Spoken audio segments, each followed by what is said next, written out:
दोस्तों, हरियाणा पुलिस भर्ती में एक बहुत बड़ा लीगल ट्विस्ट आ गया है।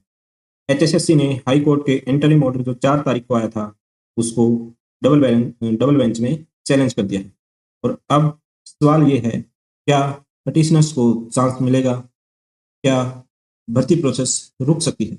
और सबसे इम्पोर्टेंट, ये एलपीए क्या होता है जो एचएसएससी ने फाइल किया है। आज इस वीडियो में मैं आपको पूरा केस बिल्कुल सिंपल लैंग्वेज में स्टेप वाइज समझाऊंगा।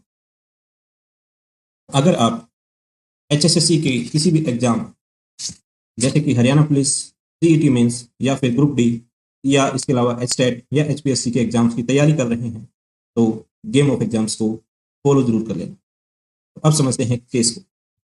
केस क्या था? आप सबको पता होगा कि पिछले साल जुलाई में सीईटी का प्री एग्जाम हुआ था, जिसको सीईटी 1 बोला गया। अब उसके बाद हरियाणा पुलिस की पोस्ट आती है, तो उसके लिए जो पीएमटी के लिए लिस्ट जब आई, जो सेकंड स्टेज है पीएमटी, पीएसटी और नॉलेज टेस्ट का, उसके लिए जो पीएमटी की जो लिस्ट आई है शॉर्ट लिस्टिंग वाली, उसकी जो कट ऑफ थी, वो जो कट ऑफ है रिजर्व कैटेगरी वाली, जैसे कि ईडब्ल्यूएस और ओबीसी या फिर डीएससी और ओएससी, इन सभी रिजर्व कैटेगरी की जो कट ऑफ है वो जनरल से ऊपर गई।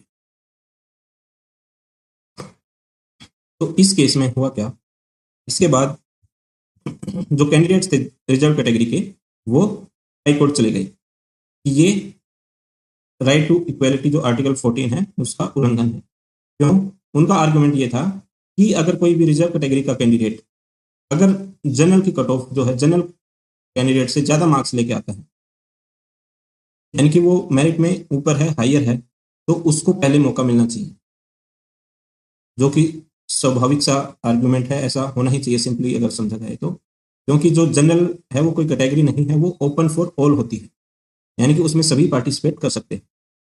लेकिन यहाँ पे उल्टा हो गया, तो जनरल की कट ऑफ वो 52 गई और बाकी कैटेगरीज जितनी भी थी उनकी कट ऑफ बहुत ज्यादा गई है। इसमें सबसे ज्यादा ईडब्ल्यूएस की 71 गई। तो वो उनका आर्गुमेंट ये था कि जिसके भी मार्क्स जनरल की कट ऑफ है 52 उससे ज्यादा है, तो उनको भी मौका मिलना चाहिए सेकंड स्टेज में, जो प्रोसेस है, जो पीएमटी, पीएसटी और नॉलेज टेस्ट है, उसमें मौका उन्हें मिलना चाहिए। अब तो ये ओपन मेरिट क्या होती है कि जैसे कि जो भी रिजर्व कैटेगरी कैंडिडेट है, अगर उसका स्कोर हाई है तो उसको ओपन मेरिट में, यानी कि वो ओपन मेरिट के लिए या फिर जनरल कंपटीशन के लिए एलिजिबल हो जाएगा, उसमें ट्रांसफर हो सकता है। यानी कि हाई मेरिट कैंडिडेट्स को जनरल कैटेगरी के लिए कंसिडर किया जा सकता है, ये होता है ओपन मेरिट। लेकिन एचएसएससी ने क्या बोला कि जो रिक्रूटमेंट रूल्स हैं उनके हिसाब से हमने किया है कि जो कट ऑफ है वो कैटेगरी वाइज ही शॉर्ट लिस्ट हो सकता है प्री में, क्योंकि ये शॉर्ट लिस्टिंग है कैंडिडेट्स की, तो शॉर्ट लिस्टिंग के टाइम पे ही हम रिजर्वेशन पॉलिसी अप्लाई नहीं कर सकते। कैटेगरी वाइज बुलाएंगे जब फाइनल स्टेज आएगी, वहां पे जो स्टेज 2 होएगी, जो नॉलेज टेस्ट होएगा, उस टाइम पे जो फाइनल सिलेक्शन है उस टाइम पे हम रिजर्वेशन अप्लाई करते हैं। तो इस केस में हुआ क्या, इसके बाद जो कोर्ट ने, हाई कोर्ट ने जो भी पेटिशनर्स थे उनको एक टेम्परेरी परमिशन दे दी, इंटरिम रिलीफ दे दिया कि जितने भी ये जो पेटिशनर्स हैं अभी केस के, इनको प्रोविजनली अलाउ कर दिया जाए प्रोसेस में पार्टिसिपेट करने के लिए, यानी कि पीएमटी देने के लिए और जो आगे का प्रोसेस है उसमें भी। लेकिन एक कंडीशन लगा दी। कंडीशन क्या लगा दी कि ये जो प्रोविजनली अलाउ किया गया है, ये डिपेंड करता है कि जो फाइनल केस का जो रिजल्ट है वो क्या है। यानी कि अभी अभी अलाउ कर दिया तो इस बेस पे आप आगे क्लेम नहीं कर सकते कि हमारा सिलेक्शन होना चाहिए, क्योंकि अगर फाइनल जो जजमेंट ये आता है कि जो एचएसएससी ने जो शॉर्ट लिस्टिंग किया था क्राइटेरिया, वही रिजर्वेशन पॉलिसी बिल्कुल सही है, तो ये जितने भी प्रोविजनली अलाउड हुए वो बाहर हो जाएंगे। लेकिन अगर इनके हक में आता है तो ऑब्वियसली वो मेरिट लिस्ट में उनका नाम आ सकता है। इसका मतलब कि जो फाइनल सिलेक्शन की गारंटी नहीं थी और टेम्परेरी बेसिस पे अलाउ कर दिया। अब इसके बाद हुआ क्या कि जितने भी कैंडिडेट्स थे, जो पेटिशनर्स थे, उनको अलाउ कर दिया, तो बाकी जो पेटिशनर्स नहीं थे और जो रिजर्व कैटेगरी में थे जिनके मार्क्स ज्यादा थे, उनको लगा कि हमें भी पेटिशनर्स बनना चाहिए। और यूट्यूब पे आपने देखा होगा कि पेटिशनर बन जाओ पेटिशनर, कुछ लोगों ने बोला कि हम पेटिशनर बना रहे हैं, तुम्हें बना रहे हैं। तो इससे क्या होगा, एक लहर सी दौड़ने लगी और मैक्सिमम लोग जो है फाइलें पहुंचने लगी हाई कोर्ट में पेटिशनर्स बनने के लिए। इससे एचएसएससी को लगा कि जो ये है हमारे लिए बहुत मुश्किल हो जाएगा, क्योंकि कैंडिडेट्स बहुत ज्यादा होंगे और रिक्रूटमेंट बिल्कुल कॉम्प्लेक्स हो जाएगा, किसको अलाउ करें किसको नहीं करें।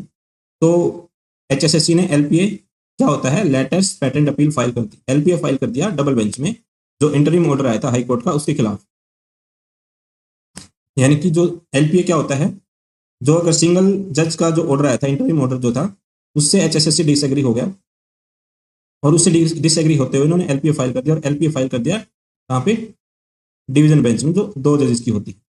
और जो एलपीए फाइल होता है वो सेम हाई कोर्ट में होता है, सेम हाई कोर्ट के अंदर ही होता है। मतलब अगर जैसे कि मान लो कि हरियाणा हाई कोर्ट है, Punjab and Haryana high court, उसकी सिंगल बेंच का कोई भी फैसला आता है, अगर उससे आप डिसएग्री करते हैं तो उसके खिलाफ एलपीए फाइल कर सकते हो उसी हाई कोर्ट की डिवीजन बेंच में।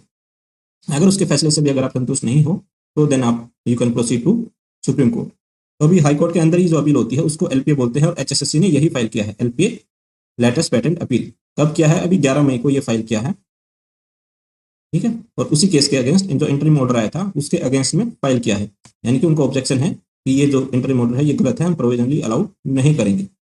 और जो हमारा प्रोसेस जो हमने फॉलो किया है वो बिल्कुल सही है, जो रिक्रूटमेंट रूल्स बने हुए हैं उनके अकॉर्डेंस में है, ये कहना है एचएसएससी का, और इसी को लेते हुए एलपीए फाइल हो गया। फाइल क्यों किया था? यही किया था कि जो रिक्रूटमेंट रूल है उनको बचाने के लिए, क्योंकि अगर अभी अलाउ कर देते हैं उसको, जैसे कि अभी स्टार्टिंग में तो केस जिन्होंने किया था वो तो कुछ ही पेटिशनर्स थे, लेकिन अब इसके बाद क्या होगा, 52 नंबर से ऊपर वाले जितने भी हैं तो अलग अलग जगह से ग्रुप बना बना के पेटिशंस फाइल कर रहे हैं, पेटिशनर्स बन रहे हैं, तो नंबर ऑफ कैंडिडेट्स बहुत ज्यादा हो जाएंगे और पूरा प्रोसेस कॉम्प्लेक्स हो जाएगा। और एचएसएससी इसी से बचने के लिए हाई कोर्ट में डिवीजन बेंच में चली गई है। तो वो चाहती है कि जो कैटेगरी वाइज सिलेक्शन है वो कंटिन्यू रहे, और एंट्री मॉडल को इसी को कहते हुए चैलेंज कर दिया। उनका कहना है कि जो हमारी पॉलिसी है वो ये है कि जो हम रिजर्वेशन का बेनिफिट देंगे फाइनल स्टेज पे। अब इस केस का इम्पैक्ट बहुत बड़ा हो सकता है। वो क्या है कि अगर हरियाणा पुलिस के जो अगर सीटी रिक्रूटमेंट्स हैं उससे अगर ये केस का फैसला अगर जो एचएसएससी ने जो पॉलिसी है उसके अगेंस्ट में आ जाता है तो आगे आने वाले जो रिजर्वेशन रूल्स चेंज हो जाएंगे, और जिससे जो फ्यूचर एचएसएससी एग्जाम्स होंगे, जो सीटी मेंस, जो अलग अलग भर्ती आगे आने वाली हैं जो पॉसिबल हैं, उनमें भी फर्क पड़ेगा और उनके भी रिक्रूटमेंट रूल उनको चेंज करने पड़ेंगे। इसके बारे में आपका क्या ओपिनियन है, कमेंट करके जरूर बताओ कि जो कैंडिडेट्स हैं रिजर्व कैटेगरी के उनको जो अभी शॉर्ट लिस्टिंग स्टेज पे ही रिजर्वेशन का फायदा मिलना चाहिए या फिर फाइनल स्टेज पे। मेरे अकॉर्डिंग तो प्रोसेस यही होना चाहिए कि जो था कैटेगरी वाइज ना बुला के, जो नॉर्मली सिंपल सा तरीका ये था कि जो जनरल कैटेगरी है उसको ओपन फॉर ऑल रखते हुए ही कैंडिडेट्स को बुलाना चाहिए था। क्योंकि अगर आपने उनको फर्स्ट स्टेज में ही बाहर कर दिया, उनको पार्टिसिपेट करने का मौका ही नहीं दिया आगे रिक्रूटमेंट प्रोसेस में, तो रिजर्वेशन इसका मतलब फेल हो गया, इसका कोई मकसद ही नहीं रहा। तो इसलिए आगे की जानकारी अगर आपको प्राप्त करनी है तो चैनल को सब्सक्राइब कर लीजिए और वीडियो को लाइक एंड शेयर कर दीजिए। जो जो अपडेट्स इस केस में आते रहेंगी मैं आपके साथ शेयर करूंगा। और इस जो एलपी जो फाइल हुई है इस केस की जो नेक्स्ट हियरिंग डेट है वो 13 मई है, उस पर नजर रखना। और ये क्योंकि अर्जेंट में लिस्ट हुई है, अर्जेंट मैटर में लिस्ट हुई है, तो इसका जो फैसला है वो जल्दी आने की उम्मीद है। तो मिलते हैं नेक्स्ट वीडियो में, तब तक के लिए जय हिंद, जय हरियाणा।